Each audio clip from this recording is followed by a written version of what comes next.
اللہ تبارک و تعالی فی القرآن المجید والفرقان الحمید ان اللہ مع الصابرین صدق اللہ العظیم وصدق رسولہ النبی الکریم الامین ونحن علی ذلک لمن الشاہدین والشاکرین والحمد للہ رب العالمین۔ سامعین کرام، آج کے اس محفل کے بارے میں آپ سب بخوبی جانتے ہیں کہ یہ ذکر حسین کی محفل ہے۔ حضرت حسین کی یاد میں منائی گئی ہے۔ میری آپ سے یہ گزارش ہے، کیونکہ یہ موضوع بہت ہی سنجیدہ موضوع ہے اور اس میں گفتگو بھی بہت سنجیدہ کی جائے گی۔ میری آپ سے یہ گزارش ہے کہ توجہ کے ساتھ بیٹھیے گا، میری جو گفتگو ہے اس کو توجہ کے ساتھ سنیے گا، کسی عام بندے کی بات نہیں کرنی، حضور علیہ الصلوۃ والسلام کے نواسے حضرت حسین کی بات کرنی ہے۔ حضرت حسین کون ہیں؟ جنہوں نے اس دین کے لیے اپنا سارا کنبہ لٹا کر اس دین کو ہم تک پہنچایا ہے۔ ہم ان کی یاد میں یہ محفل منا رہے ہیں، ذکر حسین کر کے اپنی بخشش کا ایک ذریعہ بنا رہے ہیں۔ تو جتنی توجہ کے ساتھ بیٹھو گے، پیار محبت کے ساتھ بیٹھو گے، عقیدت کے ساتھ بیٹھو گے، سامعین حضرات، اسی طریقے ہماری بخشش کا ایک وسیلہ بن جائے گا۔ میں کچھ دوستوں کو دیکھ رہا ہوں کہ جو محبت کے ساتھ نہیں بیٹھے، کچھ دوست اپنے گھٹنوں کو پکڑ کر بیٹھے ہیں، کچھ لیٹے ہوئے ہیں۔ سیدھے طریقے سے بیٹھیے گا، یہ ذکر حسین کی محفل ہے، ادب کے ساتھ بیٹھنا ہے، یہ نہیں کہ ٹائم پاس کے لیے، بلکہ ادب کے ساتھ بیٹھنا ہے، حسین پاک کا ذکر سننا ہے، اور کربلا کا جو واقعہ ہے وہ میں آپ کی خدمت میں پیش کروں گا۔ سامعین، میری گزارش ہے کہ محبت کے ساتھ سنیے گا۔ اللہ تبارک و تعالی نے ارشاد فرمایا، ان اللہ مع الصابرین، کہ بے شک اللہ تبارک و تعالی صبر کرنے والوں کے ساتھ ہے۔ اور اس صبر کی سب سے بڑی حقیقت ہمیں کربلا کے میدان میں ملتی ہے۔ حضرت حسین نے اپنا سارا کنبہ راہ خدا میں قربان کر کے ہمیں بتا دیا کہ صبر ایسے ہوا کرتا ہے۔ اتنی بڑی داستان، صبر کی اتنی بڑی حقیقت دنیا کی کسی کتاب میں نہیں ملے گی۔ جو مثال، جو حقیقت، جو داستان ہمیں کربلا کے میدان میں ملتی ہے۔ سامعین، حضرت زینب نے اپنی آنکھوں کے سامنے علی اکبر کو شہید ہوتے ہوئے دیکھا ہے، حضرت عباس کو شہید ہوتے ہوئے دیکھا ہے، ننھے علی اصغر کو شہید ہوتے ہوئے دیکھا ہے، عباس کے بازو قلم ہوتے ہوئے دیکھے ہیں، لیکن صبر و تحمل نہیں چھوڑا۔ پورے صبر کے ساتھ اللہ تبارک و تعالی کی راہ میں اپنے سارے شہزادے قربان کر دیے۔ سامعین حضرات، ہر صبح کے بعد شام ہوتی ہے، ہر دن کے بعد رات ہوتی ہے، لیکن وہ شام اور رات جو کربلا کے خونی میدان میں آل نبی اولاد علی پر ہوئی، اس کی داستان رہتی دنیا تک نسل انسانی کے دلوں کو تڑپاتی رہے گی۔ ثانی زہرا حضرت زینب نے جب طویل سجدے سے سر اٹھایا تو 10 محرم الحرام کا سورج شہدائے کربلا پر روتا ہوا غروب ہو چکا تھا۔ سورج کی کرنیں شہدائے کربلا پر آنسو بہاتی ہوئی تاریک ہو چکی تھی۔ یزیدیوں کا لشکر چمنستان زہرا کو لوٹ کر اترتے پیمبر کو شہید کر کے دوش مصطفیٰ کا سر نیزے پر چڑھا کر سو چکا تھا۔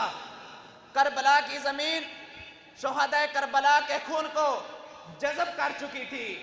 عباس کے بازو قلم ہو چکے تھے، علی اکبر کی لاش کے ٹکڑے ہو چکے تھے، ننھے علی اصغر کے حلق سے تیر گزر چکا تھا، اور حضرت حسین کا سر نیزے پر قرآن کی تلاوت کر رہا تھا اور یہ بتا رہا تھا کہ یہ قرآن ہمارے گھر میں نازل ہوا ہے۔ بتا رہا تھا کہ یہ قرآن ہمارے گھر میں نازل ہوا ہے۔ اسی عالم میں رات گزر جاتی ہے، صبح کا وقت ہے۔ حضرت عابد زین العابدین بیمار ہیں، فجر کی نماز سے ابھی فارغ ہی ہوئے تھے کہ ظالموں نے بیمار علی عابد کے پاؤں میں بیڑیاں ڈال دیں، ہاتھوں میں ہتھ کڑیاں ڈال دیں، اور حضور علیہ السلام کی شہزادیوں کو رسیوں سے باندھ دیا۔ یہ اس نبی کی شہزادیاں ہیں کہ جو نبی جنگ بدر کے بعد اس لیے نہ سویا تھا کہ عباس کے بازوؤں میں ہتھ کڑیاں ہیں، عباس کے پاؤں میں بیڑیاں ڈالی گئی ہیں۔ یہ اس نبی کی لاڈلیاں تھیں کہ جس نے فتح مکہ کے بعد اپنی جان کے دشمنوں کو یہ کہہ کر چھوڑ دیا تھا کہ میں نے تم سب کو آزاد کیا۔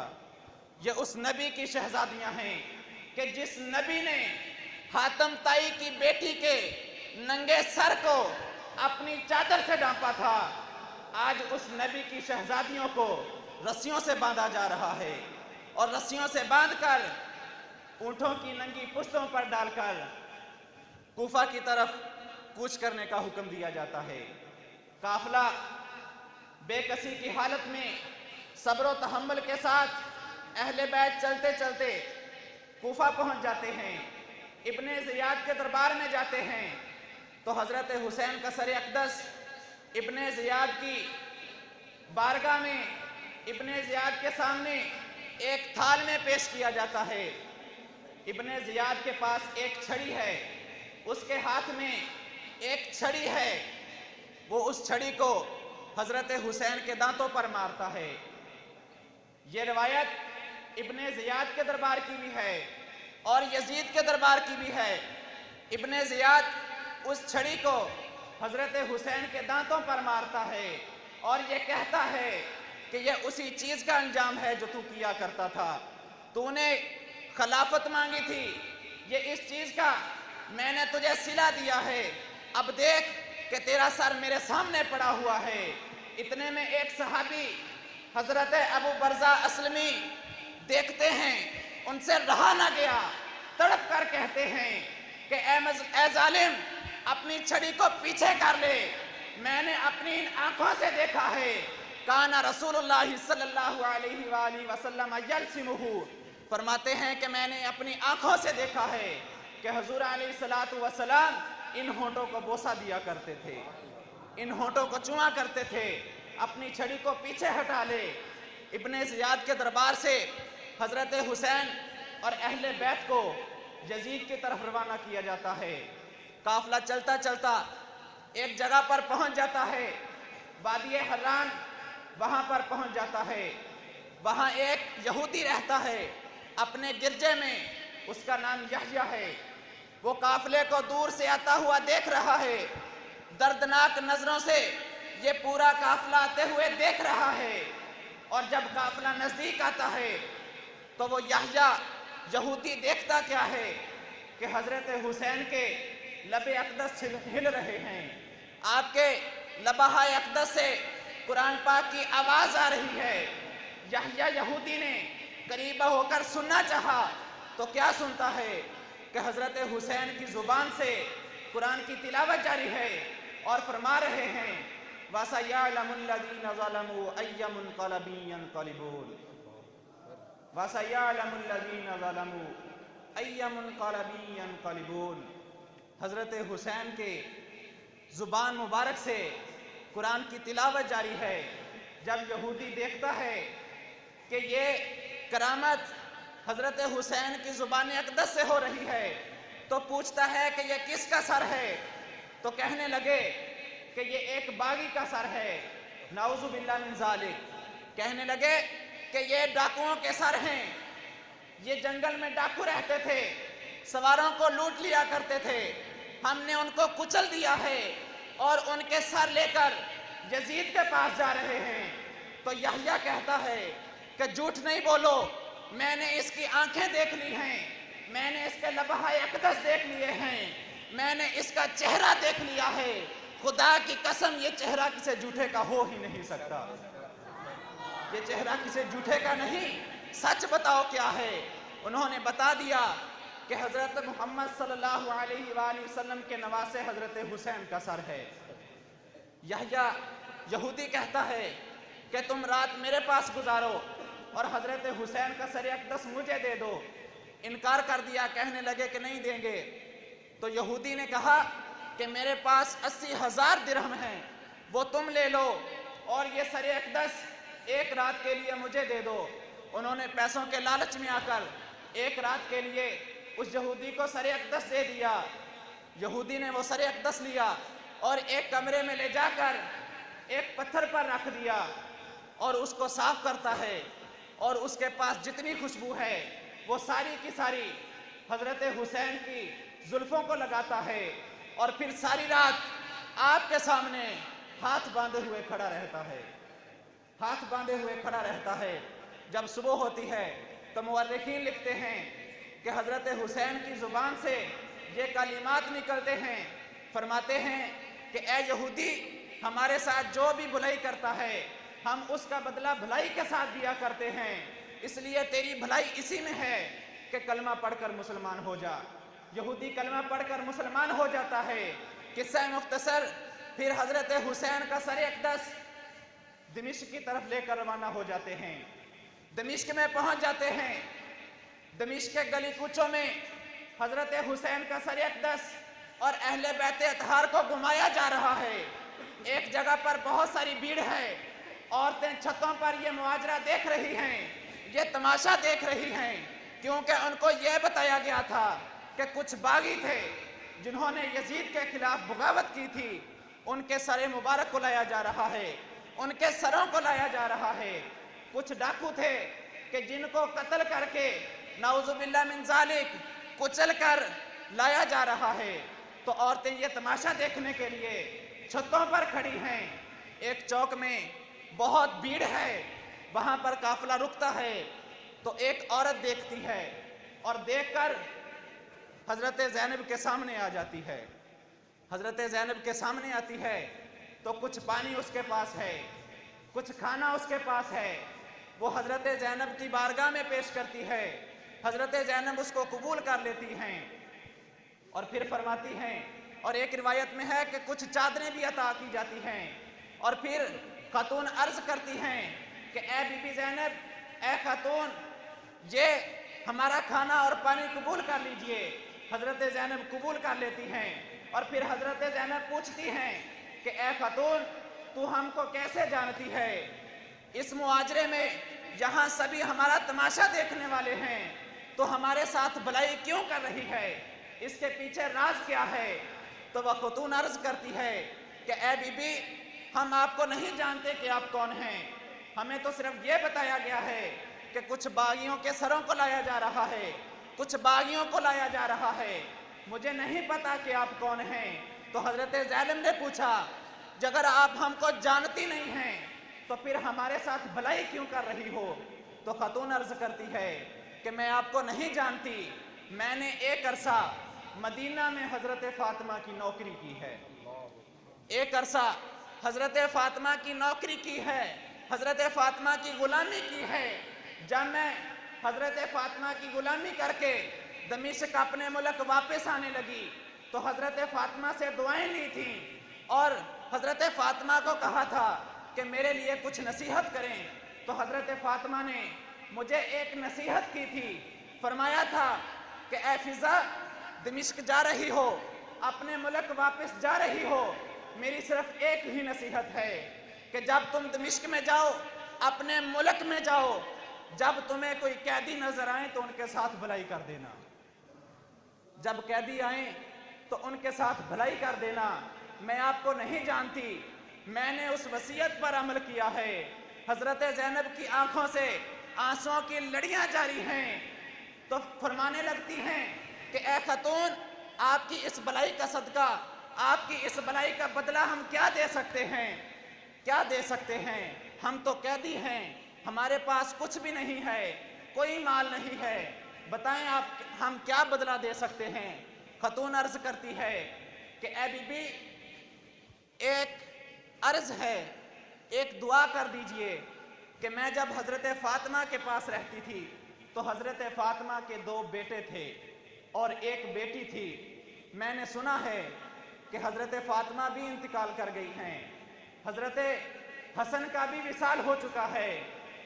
अब मेरी ये इल्तिजा है आपसे कि एक दुआ कर दीजिए कि मुझे हज़रत हुसैन और उस ज़ैनब की ज़ियारत हो जाए, ज़ैनब की ज़ियारत हो जाए।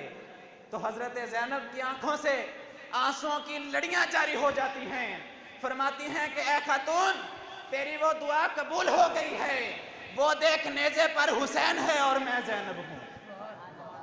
वो नेज़े पर हुसैन है और ये देख मैं ज़ैनब हूँ। फिर क्या आलम होगा, क्या आलम होगा। खातून हज़रत ज़ैनब के गले से लग जाती हैं और इस दुनिया फ़ानी से कूच कर जाती हैं। और फिर ये काफ़िला यजीद के दरबार में पहुंच जाता है, यजीद के दरबार में पहुंचा दिया जाता है।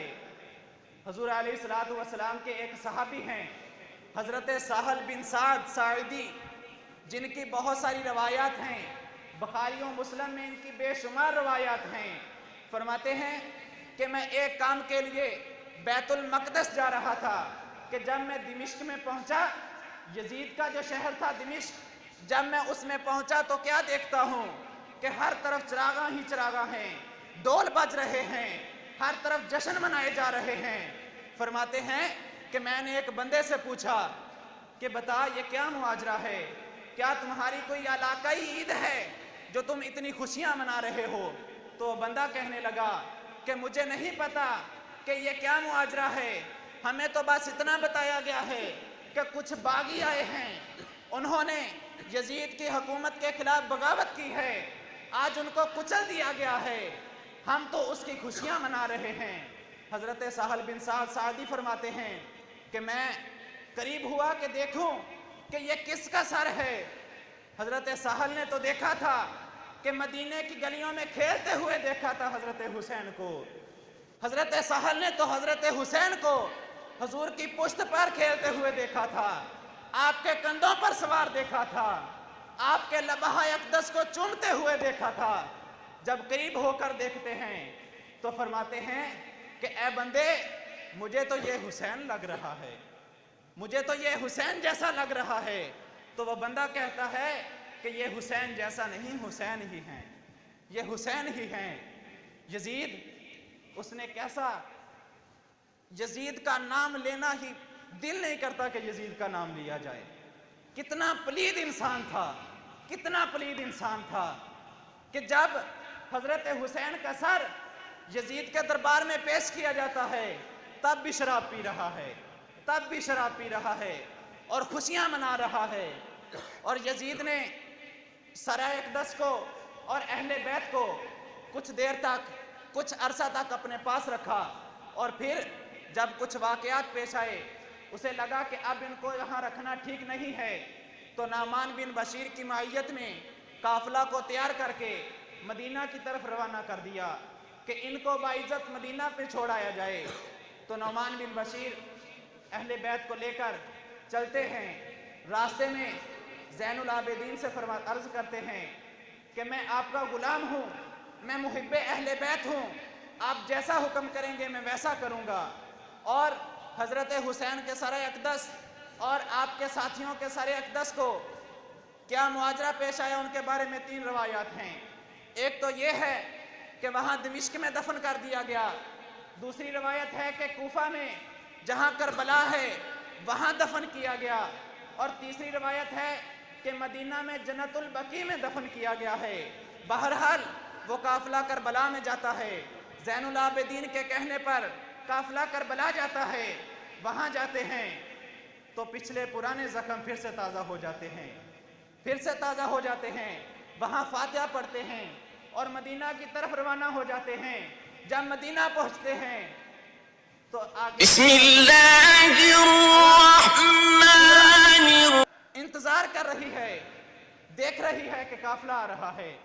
जब काफिला को देखती है तो हजरत ज़ैनब को देखकर पूछती है कि ए फुफ्फो जान, अली असगर कहाँ है, अली अकबर कहाँ है, चाचा अब्बास को कहाँ छोड़ आए हो।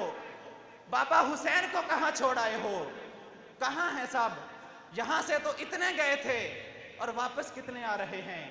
हज़रत ज़ैनुल आबिदीन मदीना में दाखिल होते हैं तो हुज़ूर अलैहिस्सलातु वस्सलाम के रोज़ा अनवर से लिपट जाते हैं और अर्ज़ करते हैं कि या रसूलुल्लाह सल्लल्लाहु अलैहि वसल्लम, हज़रत हुसैन ने अपने नाना का वादा वफ़ा कर दिया, अपने नाना का वादा वफ़ा कर दिया। और ज़ैनुल आबिदीन के बारे में आता है कि हज़रत ज़ैनुल आबिदीन हर वक्त रोते रहते थे। पूछा कि आप हर वक्त रोते क्यों रहते हो, तो हज़रत ज़ैनुल आबिदीन अर्ज़ करने लगे, फरमाने लगे कि याकूब अलैहिस्सलातु वस्सलाम का एक यूसुफ गुम हुआ था। अल्लाह तबारक व तआला ने फरमाया वबियद्दत ऐनाहु, याकूब अलैहिस्सलातु वस्सलाम का एक यूसुफ गुम हुआ था तो उनकी दोनों आंखें अंधी हो चुकी थीं। मुस्तफ़ा के सारे यूसुफ चल बसे हैं, मुस्तफ़ा के तो सारे यूसुफ चल बसे हैं। आपके बेटे ने पूछा कि ए बाबा जान, आप हंसते क्यों नहीं हो, आप सारी जिंदगी नहीं हंसे थे। तो आपने फरमाया कि ए बेटे, मैंने अपनी आंखों से करबला का जो वाक़या देखा है, अगर तू भी वो वाक़या देख लेता तो तू भी सारी जिंदगी ना हंसता। और हज़रत ज़ैनुल आबिदीन ने पूरी जिंदगी ठंडा पानी नहीं पिया था और जब पानी पीने लगते तो फरमाते कि सकीना की याद आती है, तड़प जाते सकीना की याद आती है, अली असगर की प्यास याद आती है, सकीना की प्यास याद आती है, अली असगर का तड़पना याद आता है। सामीन एहतराम, ये हैं हज़रत हुसैन कि जिन्होंने कितनी कुर्बानियाँ दी हैं नन्हे नन्हे बेटों को और अपने जवान भाइयों को। हज़रत कासिम की जवानी लुट गई इस दीन के लिए, हज़रत अब्बास ने अपने बाजू कलम करवा दिए इस दीन के लिए कि नाना का दीन जिंदा रह जाए। और ये हम तक जो दीन पहुंचा है ये बड़ी कुर्बानियों के साथ पहुंचा है, बड़ी कुर्बानियों के साथ पहुंचा है। हज़रत हुसैन का सर अक़दस नेज़े पर कुरान की तिलावत करता है और आज हुसैन का चाहने वाला खुद को हुसैनी भी कहता है और अमन व अमान में कुरान की तिलावत नहीं कर सकता। रेगिस्तान में तपती हुई रेत पर हज़रत हुसैन ने सजदे नमाज कज़ा न किया। आज हुसैनी कहने वाला खुद को हुसैनी कहता है और अमन व अमान में घर बैठे नमाज अदा नहीं कर सकता। ये कैसी हुसैनियत है। हम खुद को हुसैनी तो कहते हैं, हमें हकीकी तौर पर हुसैनी बनना है। अल्लाह रब्बुल इज़्ज़त से दुआ है कि अल्लाह रब्बुल इज़्ज़त अहले बैत से पक्की और सच्ची मोहब्बत अता फरमाए। वमा अलैया इल्लल बलाग।